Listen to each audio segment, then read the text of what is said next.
YouTube, what the crap's going on? HeirofCarthage here, or should I say Heir of Tzeentch, and we are back in the Tzeentch campaign in Total War Warhammer 3, and we continue to have a very interesting situation on our hands, meaning that Cathay, because the campaign difficulty on this one is higher than my other campaigns.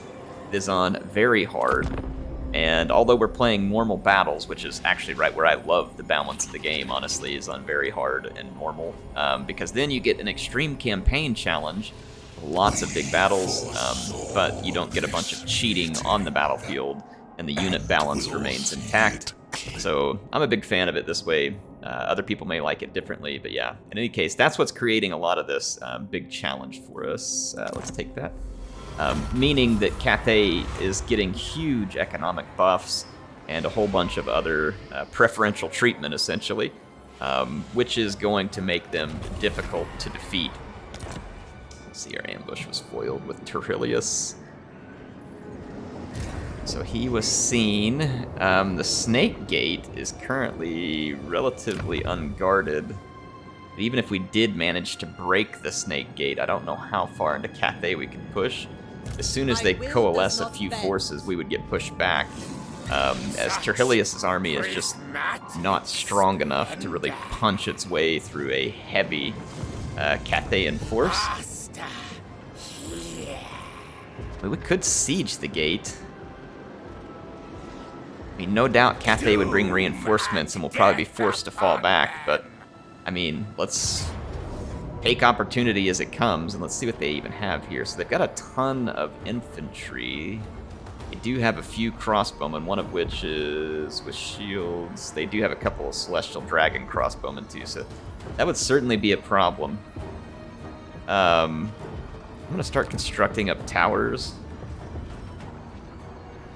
stuff and just kind of hold the siege and just see what happens.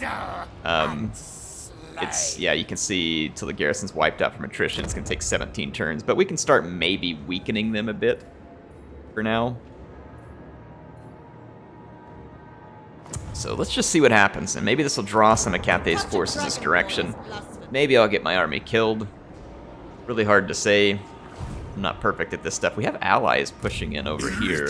I think I'm going to push forward into ambush behind these allies and maybe see if we can get some advantage at Granite Spike. I really wish I could improve my armies, but we are just far too short of money at the time, and money has been a huge limiting factor for us at the moment. It looks like we've scared off the people who are hoping to retake Saber Mountain, at least for the time being. There's other Cathayan targets over here that I would love to hit. We've got Tzeentch rebels up here at Blizzard Peak, actually quite a lot of them. Blizzard Peak has a pretty stout garrison, though. But I'll head that way. That'll probably lure Kislev back towards Saber Mountain anyway. Like, we'll kind of do the back and forth dance with them. The Gallows Tree continues to get rid of the corn corruption, which should make it easier and easier for us to control this province over time, and that's what I'm hoping for, so let's leave it that way. I'm not going to spend any money on buildings again at the moment, because right now we're kind of having to make our money through fighting, and I'm hoping to continue to pick up allies. Like right here, we're going to pick up an alliance with Kugath. So I'm trying to pick up allies and pick up strength this way, because just going head-to-head with the northern provinces right now is not going to... Yeah, look at this. They pulled together 1, 2, 3 armies. And I may end up getting killed here because 2 of them will probably still be able to reach me whenever... Nope, they didn't. But whatever, at least we made Cathay move around. So we are going to get attacked by the Tzeentch rebels at Blizzard Peak. This looks like it's an easy auto-resolve, so let's just do that. We'll take the money off of it, which was pretty decent. We can even pick up a little extra cash off that, so let's do that.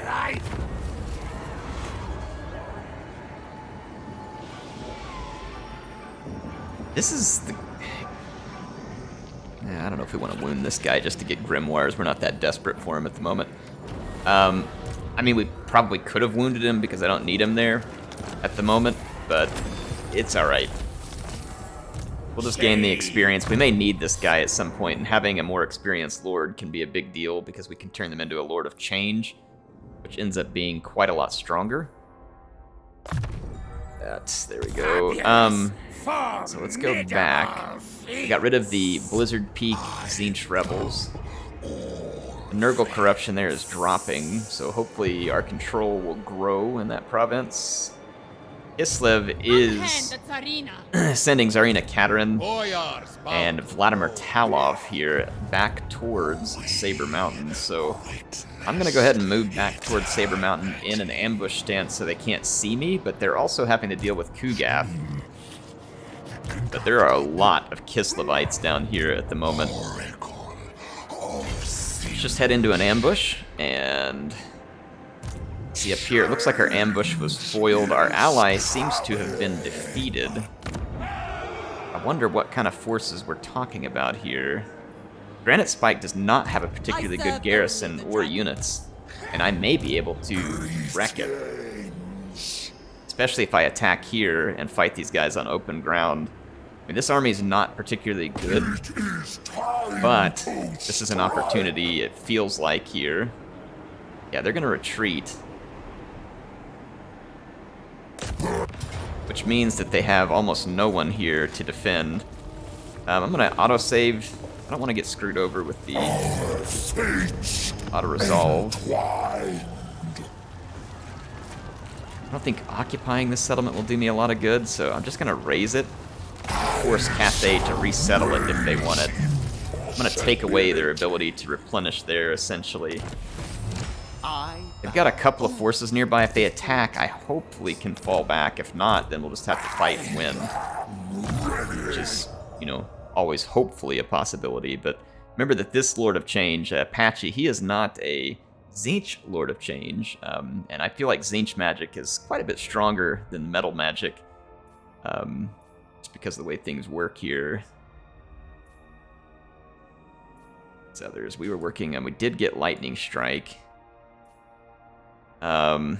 Attrition, we need to lower attrition for sure, and we also need to lower the cost of his army because right now we're running in the negative, and I really need to get better units into his army.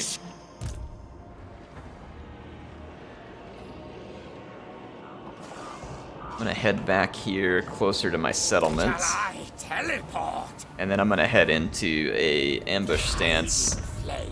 Let's take a look at the settlement. So Fortress of Eyes has some warriors in the garrison. We get a couple of warriors of Tzeentch and a couple with halberds, as well as a decent number of Forsaken blues, a couple pinks, and some flamers. To touch a dragonborn is blasphemy. Look at these armies just to kind of see what we're up against. So we are really at a standstill in the north. There's very little that I can do there. Gallows Tree comes ever more under our control, which is good. When did we get this character? I don't recall. We could probably use him in Carillius's army. We could get rid of one of the blue horrors and take on this cultist. Let's see, trading. Did we get like a... You were recruited. Oh, it's because of this mission. So we got a cultist, and we picked up a ton of favor and a lot of grimoires. Ooh, wow. So what was that mission? Okay, we had to sack and raise settlements. Good, and we finally got it done. Let's move this cultist up. So this is a blessing from Tzeentch at the moment. The great changing of ways can continue. And with all this money that we have, I want to say there was, yeah, the Valerie here. I would unlock Burning Chariots. Burning Chariots, not a huge deal to me. Now, Soul Grinders would be a pretty big game changer as they have a lot of range. It's nice to have those single entity monster units. I'm going to go ahead and make that available to my faction. And then there's another expensive building here, which if I build it, honestly isn't going to make a huge difference one way or the other, so I'm still going to sit on this cash. And what I would rather use this cash for is to build some of the smaller things here, but also probably recruit some better troops into Patchy's army. Terilius's army is not great, but it's at least got a snowball's chance.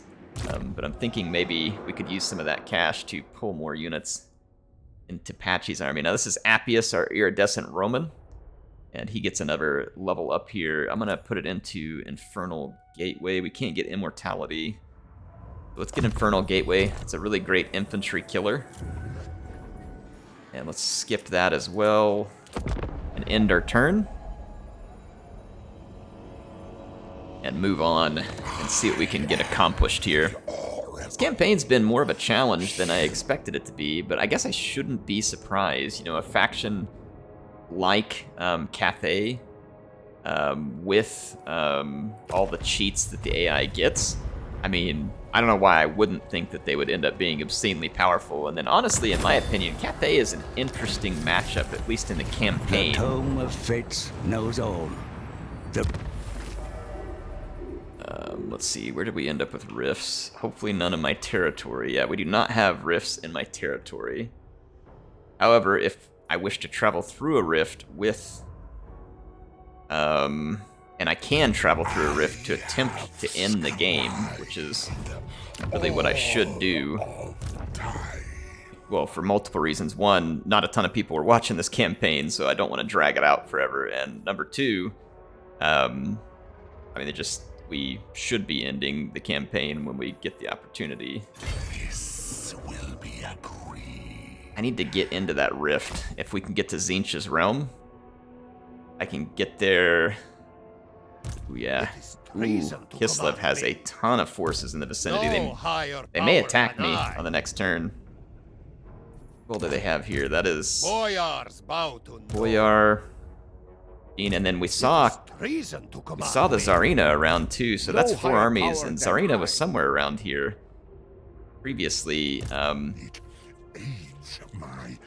I get them to target these armies? I don't know whether they'll cooperate to end our turn. So Patchy is not really an enemy territory, but it's neutral territory at the moment. So we gained our advantage there. I'm going to move back into friendly territory. Head that way. We're losing a little more money at the moment. Wow, Cathay has armies on armies out here right now. Just, they are stacked up in this vicinity. I bow only before the dragon. If they bring all of these armies to bear on me and my settlement over here, I would be in huge trouble.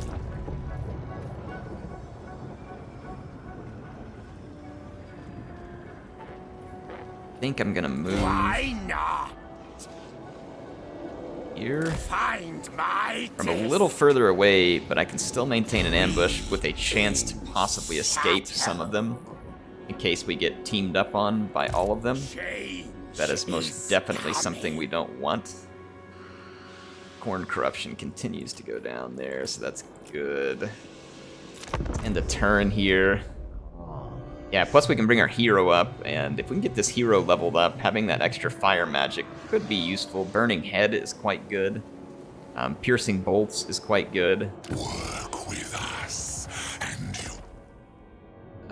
You know what? I don't see why not. The enemy of my enemies is my friend. At least that's the general rule we're going on. Okay, they went straight for Saber Mountain with these armies. And they'll probably continue to hit me. Yeah, Tzarina Katerin is behind them. So she was there, she was hidden. That is just a huge stack of Zargard. a locus of violence. The question is, do I turn around and hunt them, or do I just go for the Realm of Tzeentch and end this? And I could certainly end it by getting into and winning in the Realm of Tzeentch. Because it doesn't look like we're going to win this any other way, militarily speaking. However, if I use the teleport thing here, I should be able to ambush. But even if I ambush, I'm going to get left with, like, several armies to face off against. Holy Kislev. Treason to command me. Holy Kislev. I could attack one of these armies, lightning strike, wreck it, Ice Queen bows hit the other one, but then we'd still be left with 3 more the next turn. This would be a good way to earn money, or do I just bolt under here? But I mean, they're going to start wrapping up my territory real quick with this many armies. Like, I feel like I have to do something about the threat of Kislev here. We can't just leave them completely unchecked. Tzarina Katerin is on a forced march stance. I feel like she's going to be particularly vulnerable here. I can lightning strike. I'll pull all the reinforcements out, or we could leave the reinforcements on and then turn off control large army. It's going to take them 228 to get there anyway.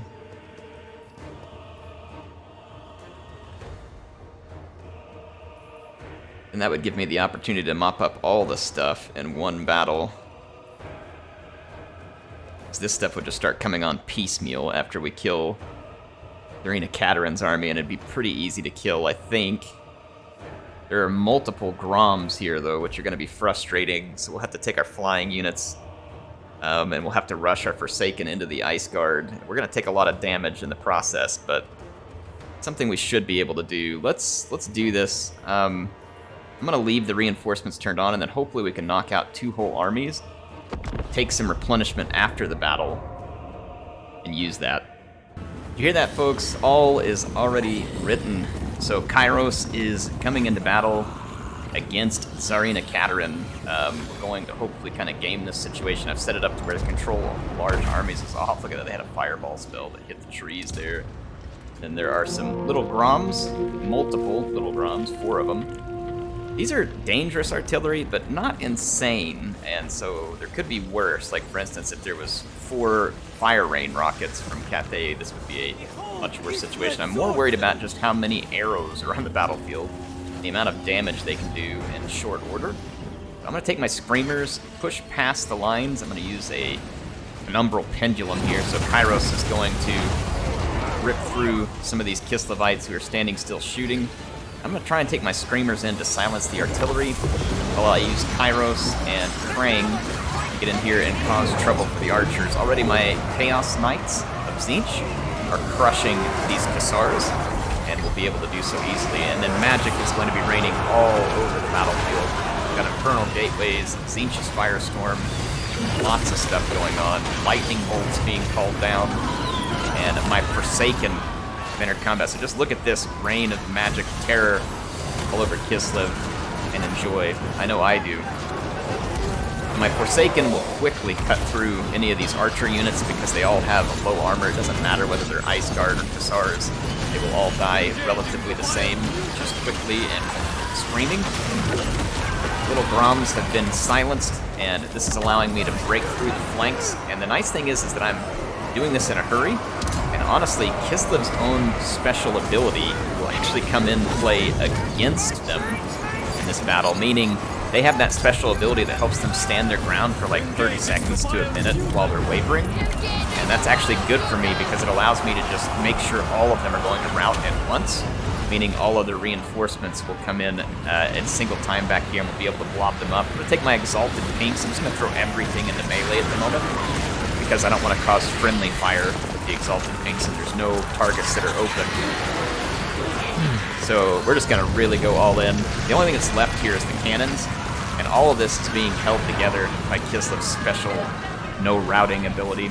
Tsarina is over here surrounded by Screamers and being beaten up quite badly. And I'm going to bring Kairos to help finish that here in short order. And then I've got I've got the Kill Scribe over here helping take out some of these Ice Guards. So they are being taken down. The first of the reinforcements arrives for Kislev. It's the only one that has any speed, and it is their Boyar. He's going to come riding in on his Warhorse, and he will come to face off against the Kill Scribe. And we'll make sure that Kill Scribe does well over there. But otherwise, the remainder of Kislev's troops are now being destroyed and routed. And you can see Kairos is in helping to finish off Tzarina Katerin, who's not particularly tough in melee, though I do think she had some ward save. Was helping to hold her together even longer. Now, Killscribe has summoned some help here. This is a Exalted Lord of Change, or Lord of Change, whichever one. So he summoned it while he and his Forsaken take on the Boyar. the summoned Lord of Change is going to disrupt the Zargard, who are looking to reinforce this fight. So, looking a lot like Sartorial here, probably the exact same model, in fact. He's going to be getting the attention of, like I said, multiple Zargard here and keeping them fixed, which is exactly what we want, because at this point, pretty much all the rest of the fight has been finished off. Tzarina is going to be killed in combat. You can see her horse and her laying there in the dirt where she belongs. And the forces of Tzeentch are changing the ways of Kislev. Now, the Zargard will be a bit of a tough target here because Zargard have heavy armor, which is not ideal for my Forsaken, and it will take me a little longer to cut through them and will take damage. Of course, remember that none of my units have their barriers at the moment because they've already been fighting. So I will no doubt be in a less than ideal melee situation. We're just going to have to make the best of it. Fortunately for me, that everything's kind of working out really well so far in terms of being able to kill tons of Kislevite units and taking relativistically minimal losses. Considering that I had to charge headlong into an entire army of artillery and archers, that situation could have been much worse for me. I'm going to take my Chaos Knights of Tzeentch and swing around the left flank of the battle here. That's right there is Kill Scribe summoning in some pink horrors. Can be a bit more of a blob here. He's going to have to retreat because he's been in melee for a long time, but he'll continue to support the battle from behind. And then the rest of my forces now are being brought to bear. I've got my Exalted Pinks coming up. I'm going to put some shots into this approaching Zargard with great weapons. That'll do a little damage to them. They don't have any shields. And then I'm going to charge these pink horrors into melee back here with the approaching enemy archer force. I don't want to let them cause me any range damage. So they are going to be pinned down with screamers and exalted pinks. And then also I'm going to, and there's some streltsy mixed in there as well, so definitely don't want these guys firing. I've also got my knights headed that way. Meanwhile, I've got Soul Patchy and Kairos in here, helping to get rid of these Zargards with great weapons. These units are pretty tough in a melee, and we're going to need some help. See, Kill Scribe's already right back in the thick of the fight. Definitely wants a piece of these guys, and ultimately at this point, the only thing keeping Kislev in the fight is, again, that special ability, which at this point kind of sucks, because my units are beat up, and then getting an extra 30 seconds to a minute of fighting could cause one of my Forsaken, for instance, to go into a crumbling effect, where I lose a unit rather than being able to replenish it. So I'm going to be pulling some of those units out of combat and pulling them back so that I can make sure we don't have to recruit new units, especially since my Forsaken are multiple gold chevrons at this point. You can see the enemy Cassars will not get any damage done, and the remainder of the Kislev forces are routed. And I did save my two most thrashed Forsaken units, where they do not have to be re-recruited at this point. And Kislev is in a full-on rout, so Kairos gets an epic victory over Tzarina and her reinforcing Boyar, but it's not in the clear yet. There's a lot of Kislevite forces remaining. I believe at least 3 more armies. Not all of them are full armies, but still some forces to be reckoned with. Alright, so we beat them soundly. Tsarina's army is completely gone, and it had some pretty scary units. There are some other armies nearby that I am a little bit worried about. Let's see what the replenishment is not going to do near as much as I thought it would. But I need it terribly, so I'll take it, because we're going to have slow replenishment as it is. Let's look at our options here, as far as what's left. So this army escaped with quite a few troops. It is treason to command me. I can still attack. I could lightning strike yet another army, possibly take them down. But if I look at my other options, how far away could I move? Not far enough. All of these armies would be able to get me at the end of the next turn. The garrison here is going to provide almost no help. See, there's my movement range.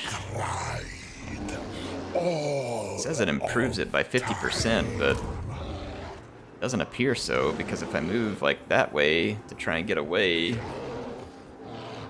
almost like it reduces my movement range.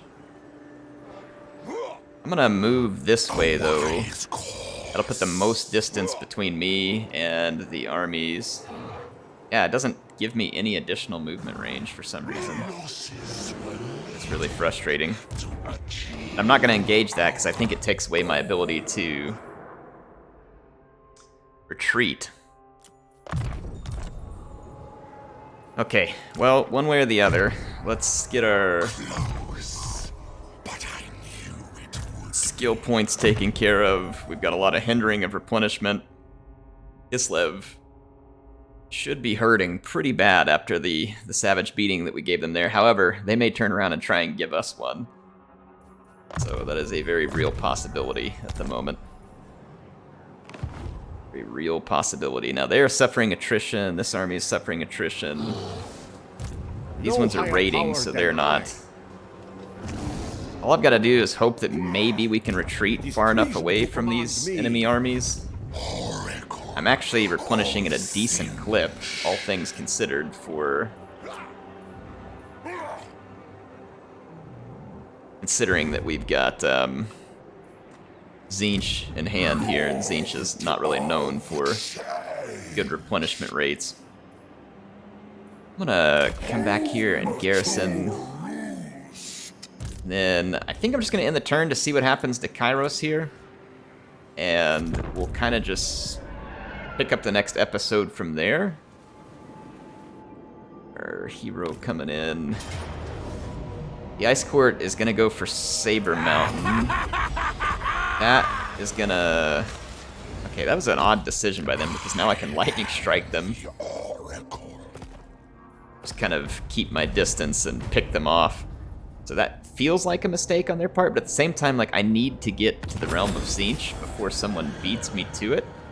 No one is there at the moment, and so, like, the good thing is like, the northern provinces have already been there. The Ice Court has not been there, and they have a lot of resources at hand. Let's see what situation this left us in. So we got some replenishment done.